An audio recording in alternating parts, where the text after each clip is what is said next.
Hello and welcome to Culture Fair. I'm Sophie Shevardnadze, and today we have a gastronomical topic on the agenda. Cuisine and culture of nutrition make up an important part of life. On the one hand, this reflects national specifics. On the other, they mirror the changing rhythms of life. Country leisure involves another interesting phenomena, a trophy of Soviet cuisine, shashlik, or the Caucasian barbecue. Making shashlik needs special requirements. A. It needs an open-air fire.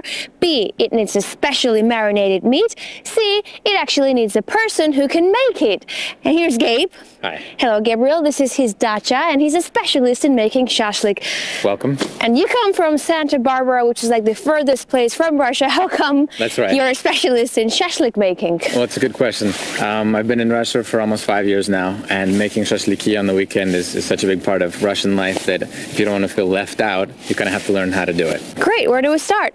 Well, here's our grill, but it's warming up. We're going to head to the kitchen and prepare up our meat, get it all ready. Okay, let's do that. Here we go, after you.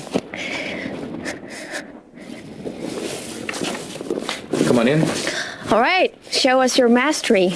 Well, it's actually not that complicated, but basically what you need is you start out with some chunks of meat. Mm-hmm. Like typically you'd use lamb or mutton.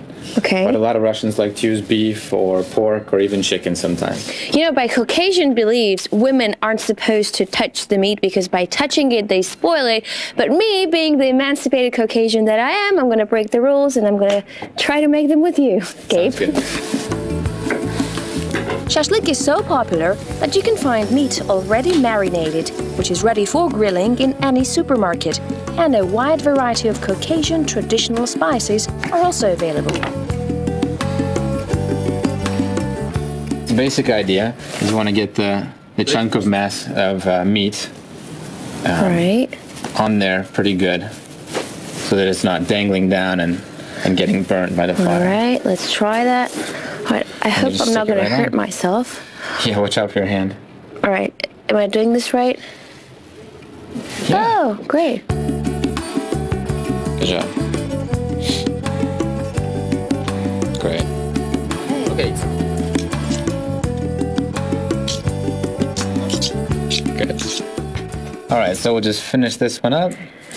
And here we have enough shashliki, or we would call them shish kebabs in the States. And we'll just take them to the fire and throw them on the grill. Let's do that. All right. Grab a couple. There we go. There's nothing astonishing in the fact that Caucasian dishes are prepared all over Russia. In Soviet times, people often traveled through the huge multinational spaces of the biggest country in the world. They carried their favorite recipes with them.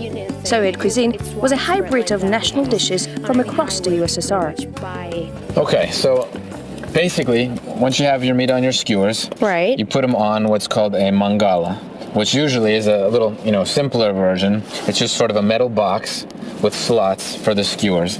But here we have kind of a hybrid Western version style, of a mangal. So just put them on like that.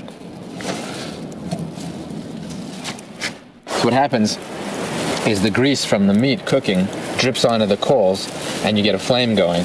Oh, I see. And that's where you want to kind of put a little water on them so that you don't have those. Are you going to put water on now? Yeah, well, we need the water. Do you have it? Another option is to use a nice bottle of wine. Better option. Which we just happen to have. I like that. So we'll open this baby up. Although Caucasian cuisine is closer to Asian than to Russian, it is not considered exotic at all. It's almost looked on as national cuisine by many Russians. There are numerous Caucasian restaurants all over this country, more than any other type. So they're ready to go. They are. Can't wait to try these. Fab.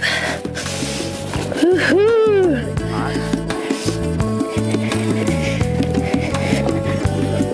Okay.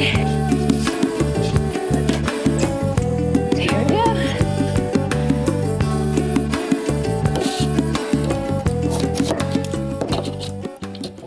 Okay, let's try it. So this is what I noticed. You have like a Georgian sauce here, tramali.